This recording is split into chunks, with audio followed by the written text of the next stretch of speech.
10 de abril de 1815 se produjo en Indonesia una erupción volcánica de graves consecuencias. La erupción del Tambora fue una de las mayores erupciones de los últimos 1000 años. Alrededor de 100.000 personas murieron en el lugar. Nunca antes un volcán causó tantas víctimas. Sin embargo, ese fue solo el comienzo. La erupción desencadenó un cambio climático mundial. En el hemisferio norte, la lluvia y el frío causaron graves pérdidas de cultivos. Una hambruna se extendió en gran parte de Europa. Quien pudo, intentó huir. Quien se quedó, luchó por sobrevivir o se rebeló. Después del Tambora, las autoridades ejercieron represión en toda Europa. Sin embargo, todos están impotentes ante un enemigo. Hubo epidemias terribles. Murieron cientos de miles de personas. El caos climático llevó a la propagación mundial de un patógeno peligroso. El cólera se convirtió en la peste del siglo XIX. La epidemia estaba completamente fuera de control. ¿Cómo pudo un solo volcán en el otro extremo del mundo causar disturbios, levantamientos y tanta muerte y sufrimiento? Las consecuencias del cambio climático duraron generaciones, dieron forma a la revolución industrial y en muchos países condujeron a un cambio de dirección política. 200 años después de su erupción, historiadores, geocientíficos, climatólogos y genetistas trabajan juntos para determinar cómo este volcán cambió el mundo.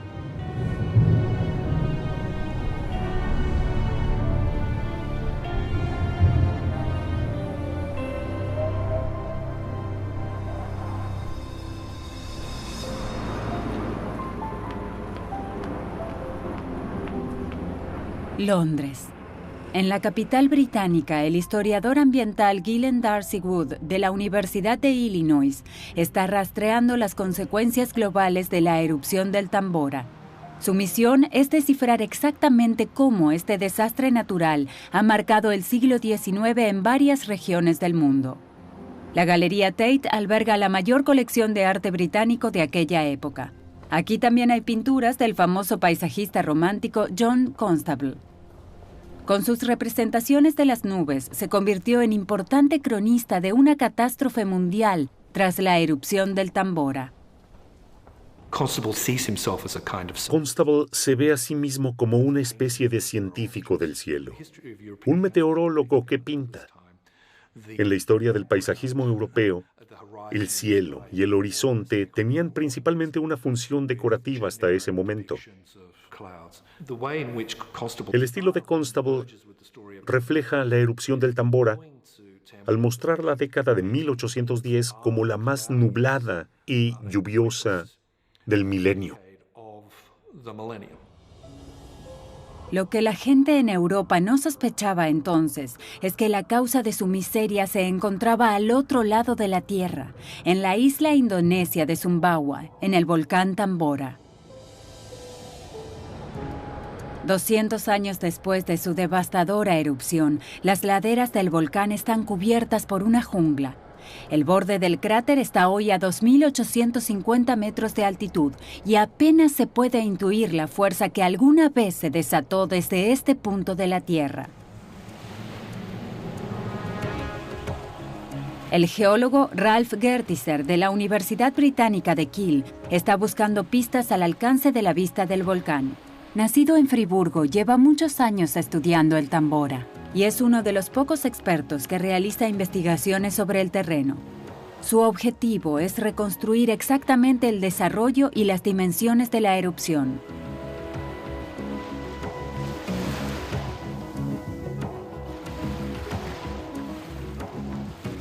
Con este telémetro puedo medir la altura de la pared.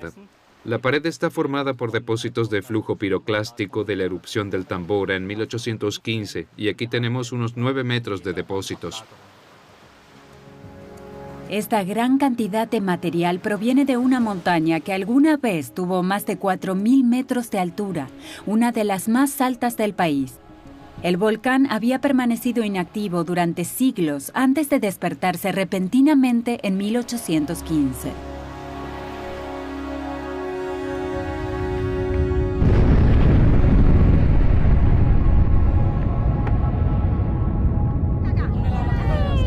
Nadie sabía entonces que el Tambora sellaría el destino de los habitantes de Sumbawa en solo unos días. 200 años después, los arqueólogos buscan rastros de estas personas. Desde hace tiempo existen evidencias de que alguna vez vivió aquí un pueblo desaparecido. Los arqueólogos ya hablan de la Pompeya de Oriente, porque aquí, al igual que en la antigua ciudad romana, toda una población fue sorprendida por una avalancha de pesada ceniza. Debajo de estas cenizas podría haberse congelado la vida de las personas, como en Pompeya. En los últimos años se han descubierto 4 edificios durante las excavaciones. Los arqueólogos suponen que bajo sus pies había una aldea entera. Es un enorme proyecto arqueológico que recién se está iniciando. Hamburgo. Los científicos del Instituto de Meteorología Max Planck han simulado en el ordenador las consecuencias de la erupción del Tambora. Su objetivo es averiguar con métodos científicos modernos en qué regiones del mundo cambiaron drásticamente las temperaturas y las precipitaciones. Se calcularon diferentes escenarios. En casi todos ellos se muestran graves perturbaciones de los sistemas climáticos del mundo.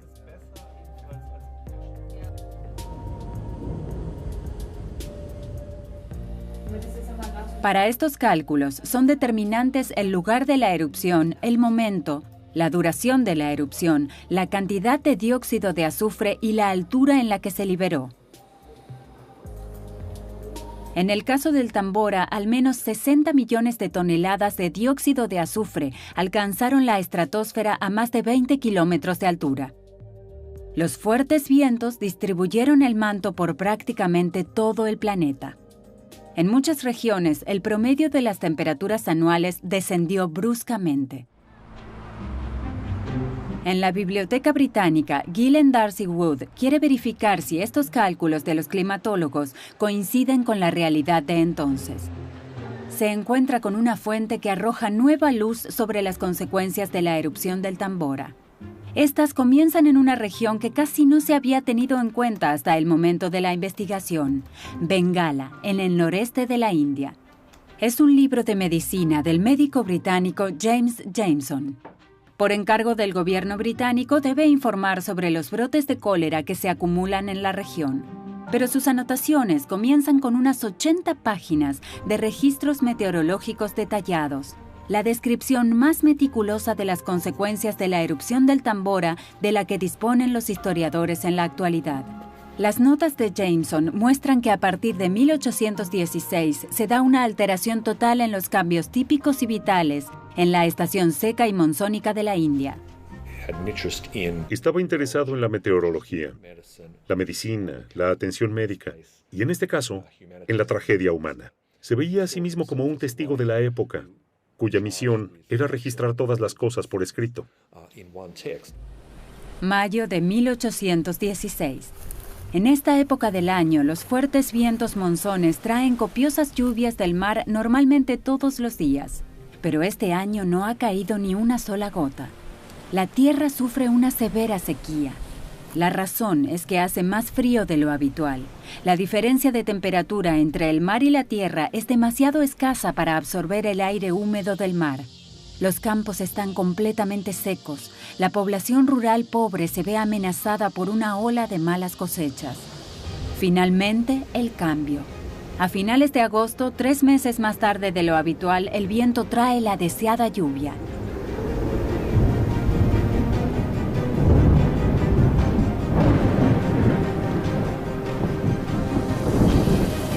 Sin embargo, su efecto es devastador.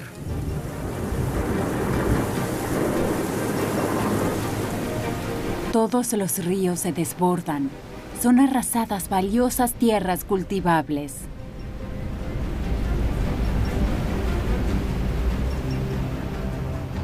Estos desórdenes climáticos continúan durante un periodo de 2 años. James Jameson los documenta minuciosamente y se convierte en el cronista más importante de las perturbaciones del sistema monzónico. En Bengala, el clima caótico causó brotes de cólera particularmente fuertes que pronto harían historia en todo el mundo. Las bacterias del cólera siempre han vivido como parte natural del ecosistema en las aguas salobres ricas en nutrientes de la costa poco profunda. Durante el monzón, los numerosos ríos de la zona arrastran grandes cantidades de nutrientes al mar. Se forman alfombras de plancton en la superficie del agua. A partir de 1816, un cambio sin precedentes de fases secas y lluviosas, inusualmente largas, condujo a la rapidísima propagación del plancton y con él, también de bacterias del cólera. Debido a la alta concentración y la amplia propagación de los patógenos, se contagian más personas que nunca. En cuestión de días, la enfermedad causa una considerable pérdida de líquidos y a menudo la muerte. Ralph Gertiser se dirige al Tambora.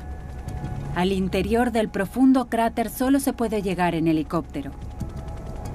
La vista de Sumbawa muestra hoy un paraíso tropical. Selva tropical, arrecifes de coral. Sin embargo, en el horizonte se erige la peligrosa montaña. El vulcanólogo ascendió una vez hasta el borde del cráter después de varios días de caminata, pero sabe que ningún camino conduce a esta gran caldera. Para Gertiser, estar allí es un sueño deseado desde hace mucho.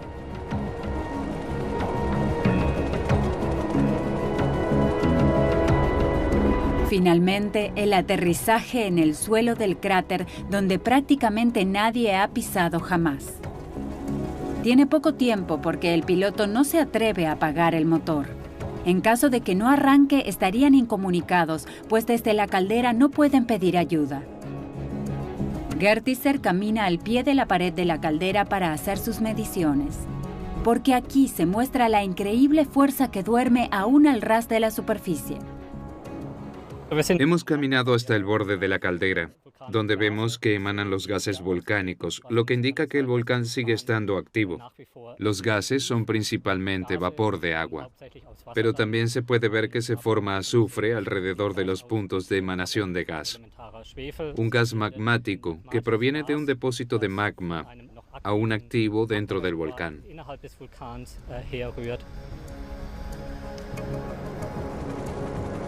El borde del volcán está hoy a casi 3.000 metros de altura. Esto significa que la montaña perdió unos 1.200 metros, un tercio de su altura, debido a la poderosa erupción.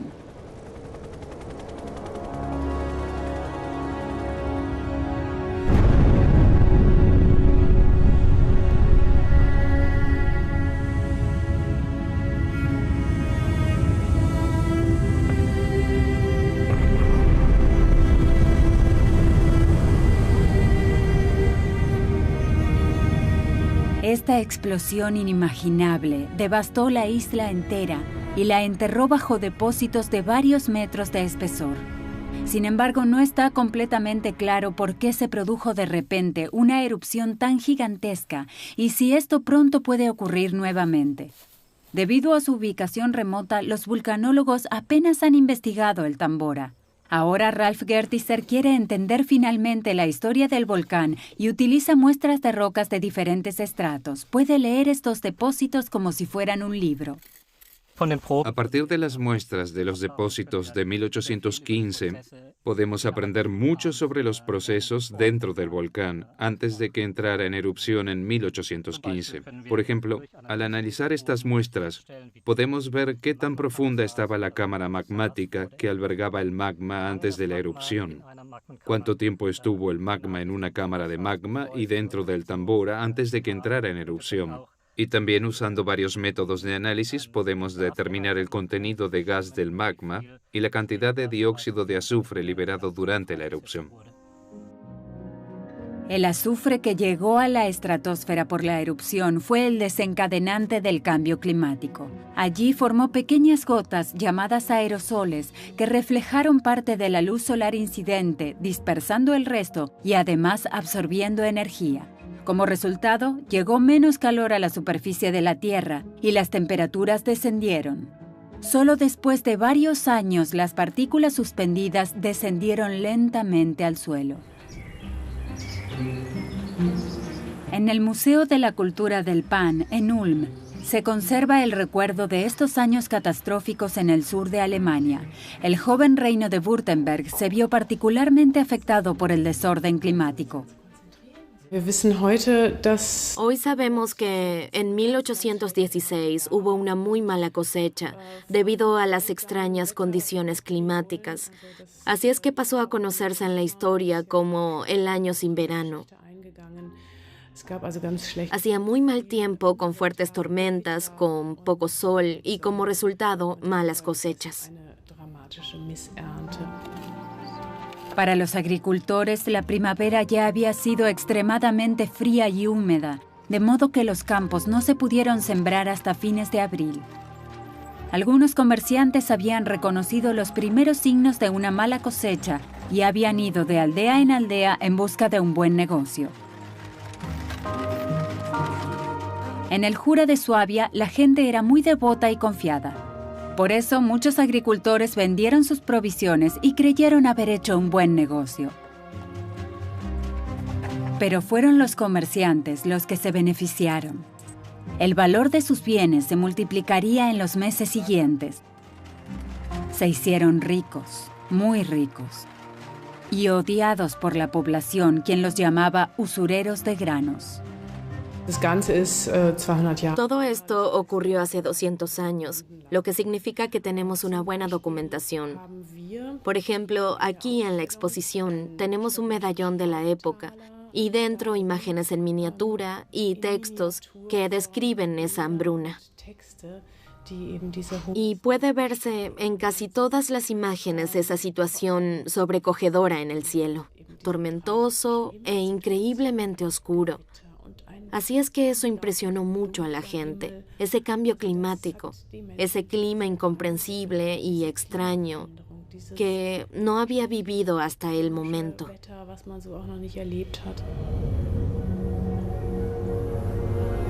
El verano de 1816, cerca del lago de Ginebra. Una joven pareja británica, ambos aspirantes a escritores, ha huido de la isla y hace una visita a un conocido, Lord Byron. Pero su excursión al campo se ve frustrada por un frío inusual. Los ingleses están en el epicentro del período de mal tiempo de toda Europa. En el este de Suiza se pierde casi toda la cosecha. El resultado es que los agricultores abandonan las regiones montañosas y áridas y marchan desesperadamente por el país en busca de algo para comer. Lord Byron rápidamente lleva su visita a un lugar seguro antes de que los molestos mendigos o la próxima tormenta se los lleven. Este verano es espantoso. Una lluvia casi ininterrumpida nos ata a la casa. Las tormentas que nos azotan son más poderosas y más aterradoras de las que haya vivido jamás. Estas notas son de la joven Mary Goodwin, de 18 años, que más tarde se haría famosa con el nombre de Mary Shelley.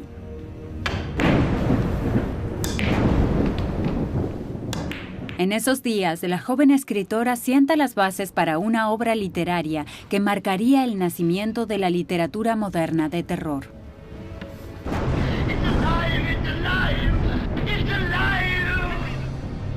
Es la historia de un científico que crea un monstruo en una noche de tormenta, Frankenstein.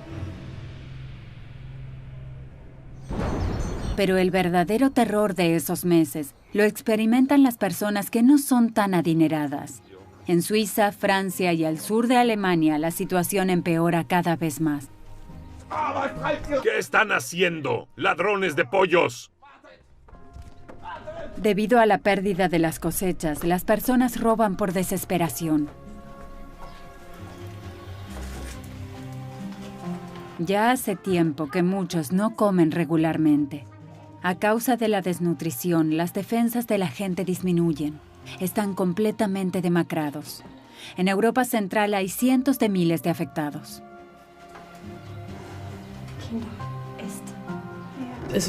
Más del 50% de los hogares eran realmente pobres y pasaban hambre. Y por supuesto, eso es muchísimo. Y la gente también moría. Así es que es cierto que la gente moría de hambre. Hubo epidemias terribles como resultado de la hambruna. Y por supuesto, cientos de miles de personas murieron a causa de ella.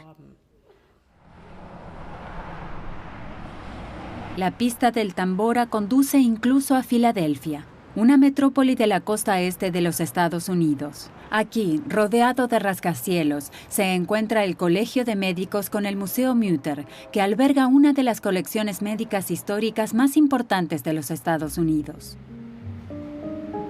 Rodeado de extraños preparados médicos, el paleogenetista Hendrik Poinar ha encontrado aquí indicios únicos que muestran la terrible fuerza de la erupción del Tambora, que siguió haciendo historia incluso décadas después.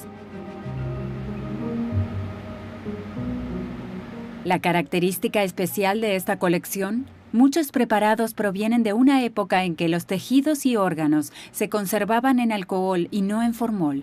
De esta manera se conservaron restos de agentes patógenos que de otro modo habrían sido destruidos.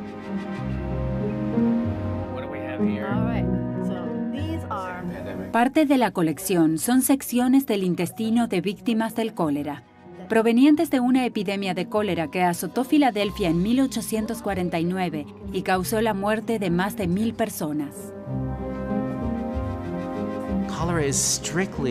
El cólera es estrictamente una enfermedad intestinal, así que no se puede aislar el patógeno a partir de material esquelético. Por eso es imposible investigar la historia del cólera utilizando muestras de un entierro de cólera común, tal como existen en todo el mundo.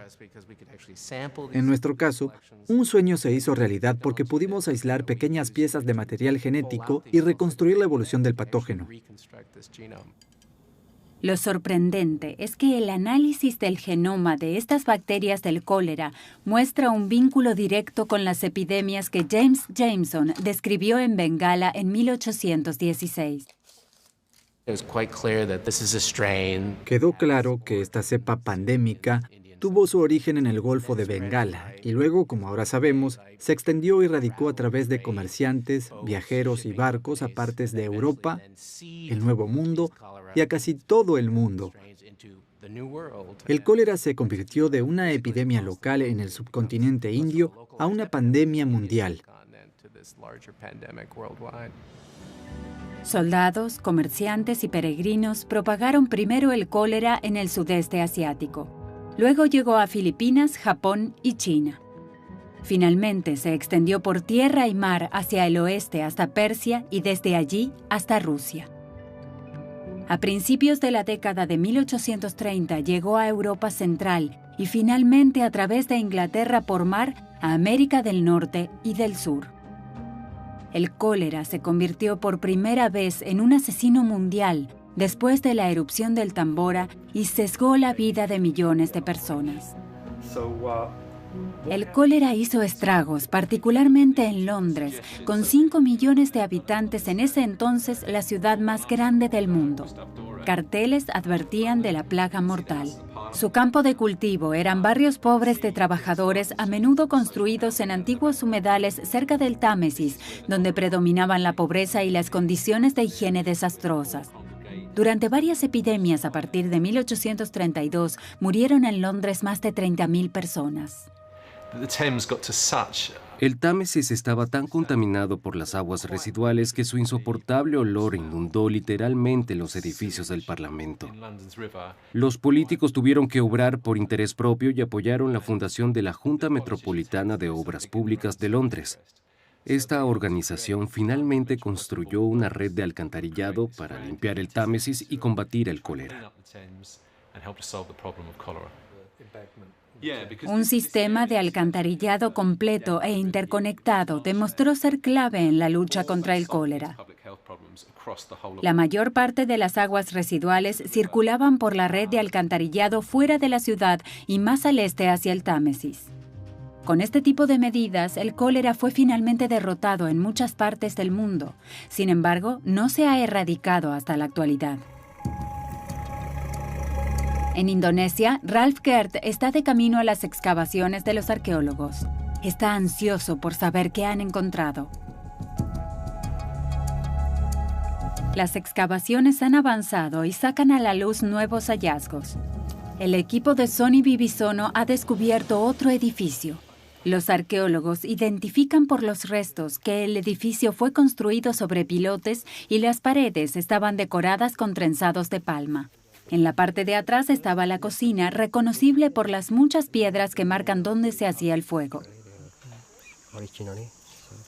Sin embargo, al lado de la cocina, el arqueólogo Gertiser muestra algo que le sorprendió.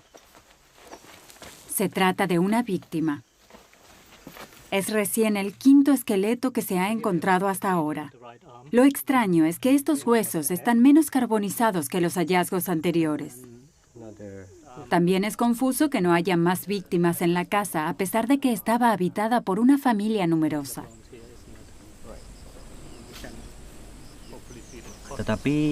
Podría ser que las personas que vivían aquí huyeron antes. Algunos pueden haber huido el 5 de abril durante la primera fase de erupción. Esto podría significar que solo había unos pocos habitantes en el lugar y sería una explicación de por qué, hasta ahora, hemos encontrado muy pocas víctimas aquí. Poco a poco, los científicos logran obtener una imagen precisa de la erupción volcánica. El Tambora era entonces una gran montaña que se elevaba a unos 4.200 metros. Debajo, a unos 1.000 metros bajo el nivel del mar, se oculta una cámara magmática repleta. Pequeños temblores llevaron a una primera erupción el 5 de abril de 1815.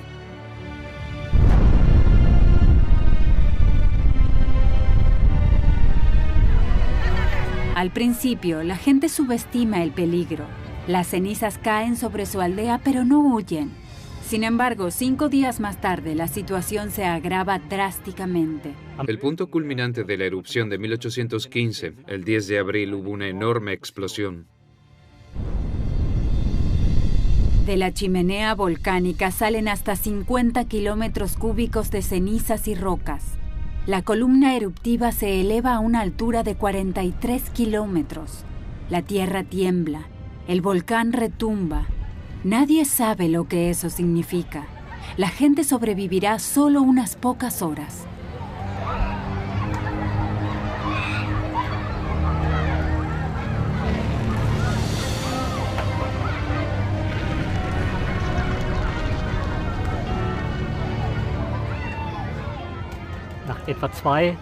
Después de aproximadamente 2 o 3 horas, la columna eruptiva colapsó por completo y fluyó por las laderas en forma de flujos piroclásticos a 400 o 500 grados de calor, entre 100 y 200 kilómetros por hora.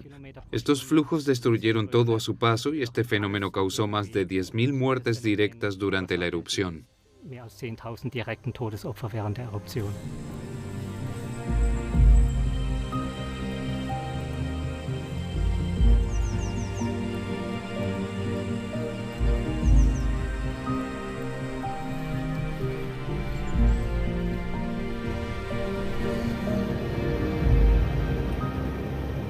Las huellas de la catástrofe del Tambora todavía son visibles hoy en Groenlandia.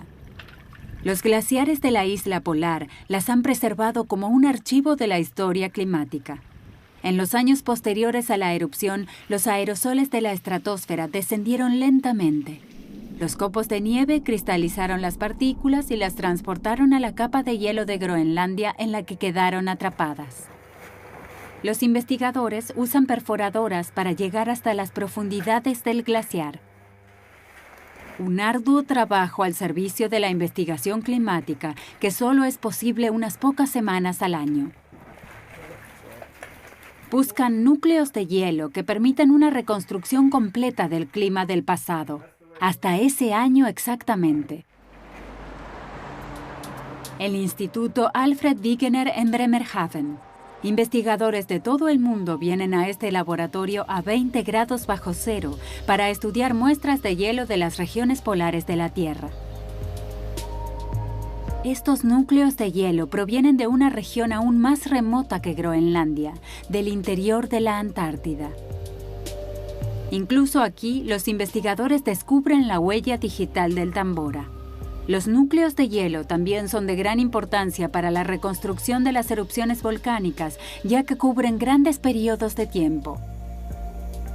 Si miramos hacia atrás en el pasado y analizamos cuántas erupciones ha habido del tamaño del Tambora, encontramos que en los últimos 200 años, la mayor ha sido la erupción del Tambora. Incluso la erupción del Kuwei de 1458 fue enorme, y en la década de 1250 también apreciamos algunas grandes erupciones. Y si miramos más hacia atrás en el tiempo, encontramos este tipo de eventos una y otra vez. Así es que las grandes erupciones con consecuencias globales son mucho más comunes de lo que antes se creía. La humanidad probablemente ha experimentado varias crisis de este tipo, y la del Tambora no será la última. En el sur de Alemania, el repentino cambio climático y la hambruna resultante provocan una primera ola de emigración. En Ulm, cientos de emigrantes con sencillos botes de remos de madera navegan río abajo por el Danubio. Responden a la invitación del zar ruso, que prometió tierras y la ciudadanía rusa a los inmigrantes.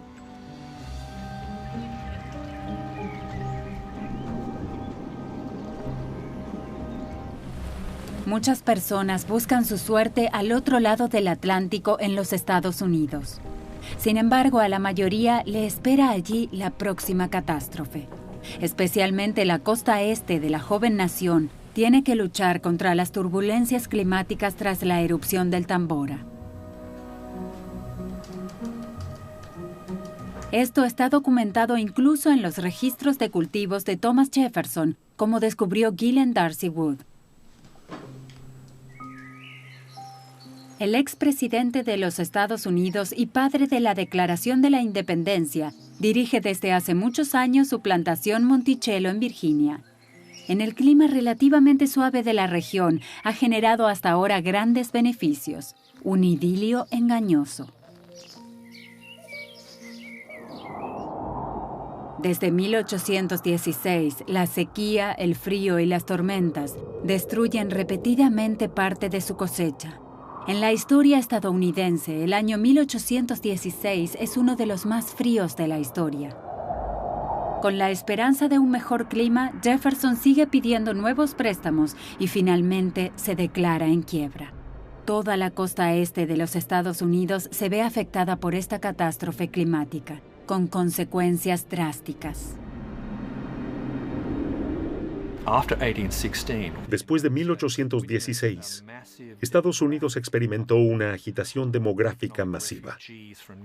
Los refugiados económicos de Nueva Inglaterra y de la costa atlántica abandonaron sus granjas y pueblos y se trasladaron en masa hacia el oeste. Es la primera gran migración hacia el oeste en la historia de los Estados Unidos. Sin embargo, Indonesia sufrió las peores consecuencias. A solo 500 kilómetros del volcán, las cenizas lo sepultaron todo. El sustento de la población rural fue destruido durante décadas. Los seres humanos que habían escapado del calor abrasador y las nubes de cenizas tenían ahora el hambre como enemigo. Y fue despiadado. Se estima que más de 100.000 personas murieron por las consecuencias indirectas de la erupción en Indonesia. Varios grupos étnicos fueron borrados de la faz de la isla. En Sumbawa, la naturaleza ha vuelto a prosperar. Los árboles crecen hasta la cima del Tambora.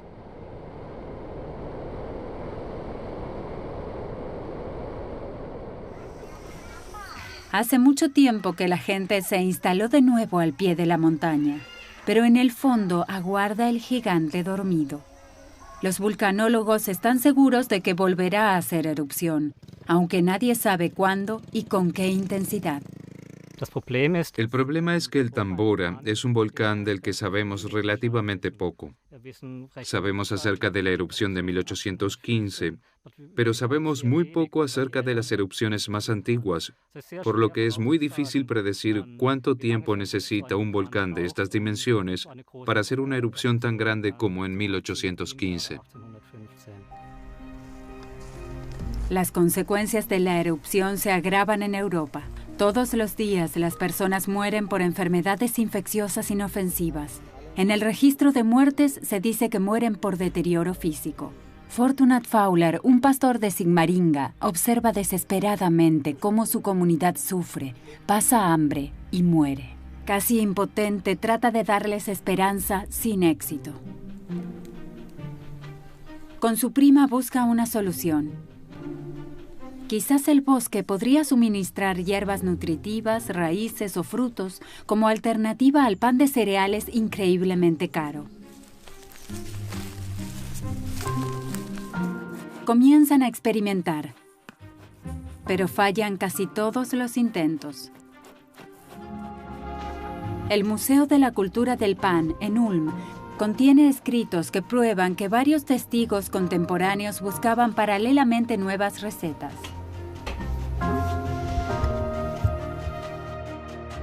El éxito de su búsqueda llega cuando Fortunat Fowler y su prima comienzan a incorporar papas en la masa. En retrospectiva, el pan de papa en el sur de Alemania fue quizás el invento culinario más importante del siglo XIX. El éxito del pan de papa también se debió al hecho de que la cosecha de papa, a diferencia de la cosecha de granos, no había sufrido una pérdida total. Por lo tanto, un panadero podía ofrecer el pan de papa mucho más barato en comparación con el nutritivo pan de harina. El rey Guillermo I de Württemberg quiso mitigar el sufrimiento de sus súbditos, reprodujo la receta y la distribuyó entre la gente. El rey Guillermo supo aplicar muy bien una política simbólica, ya que organizó la alimentación de los pobres y otras medidas sociales, y de esta manera generó un estado de ánimo muy positivo hacia él. Además, transmitió a la población que también se hacían políticas en favor de la gente común, que por tanto podía confiar en que el gobierno tomaría las medidas correctas. En Francia, en cambio, la hambruna provoca disturbios en algunas regiones. Muchos de los insurgentes han vivido la Revolución Francesa, por lo que intentan conseguir alimentos con métodos ya experimentados.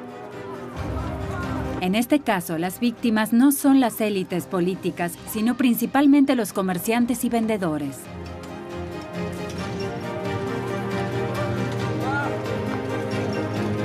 Mientras más duraba la hambruna, más políticamente explosivo era el tema de las malas cosechas en Inglaterra, como muestran las noticias de los periódicos.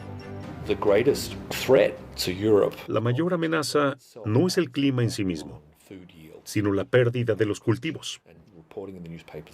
La información que dan los periódicos se vuelve más conflictiva.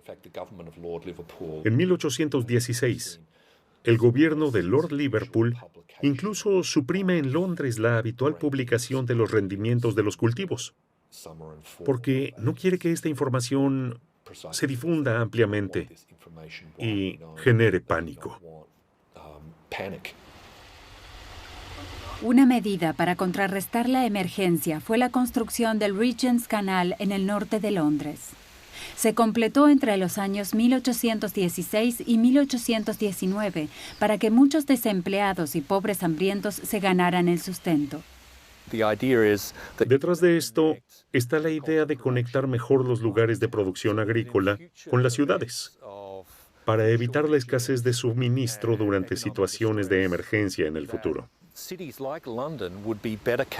Antes de la erupción del Tambora, los gobiernos no se responsabilizaban de este tipo de cosas.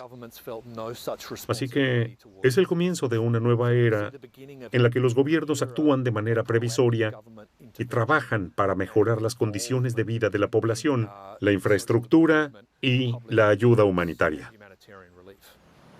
Sin embargo, crecieron las tensiones en la población. La razón fue que, a pesar de la crisis, los políticos de la Cámara del Parlamento se negaron a retirar un controvertido proyecto de ley que imponía aranceles elevados al grano y mantenía los precios altos, las leyes de los cereales. Finalmente, la situación se descontrola y se producen disturbios masivos en Londres y en las otras grandes ciudades de Inglaterra.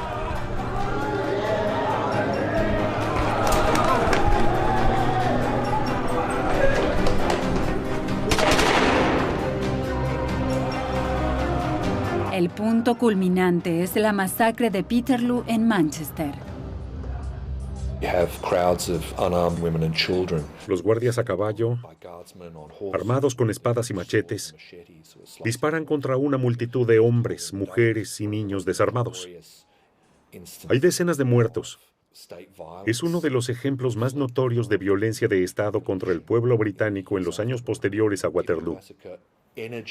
La masacre de Peterloo también da un impulso a las fuerzas progresistas y reformistas en Gran Bretaña. Revela la corrupción y la violencia de las clases dominantes y, finalmente, después de la reforma electoral de 1832, se llega a un gobierno más liberal y social.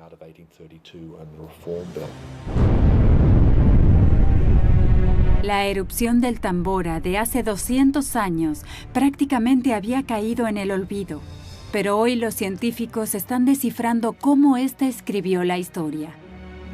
En los años posteriores a la erupción, el mundo experimentó una grave crisis, pero la necesidad, los disturbios y las enfermedades propiciaron la aparición de numerosos progresos.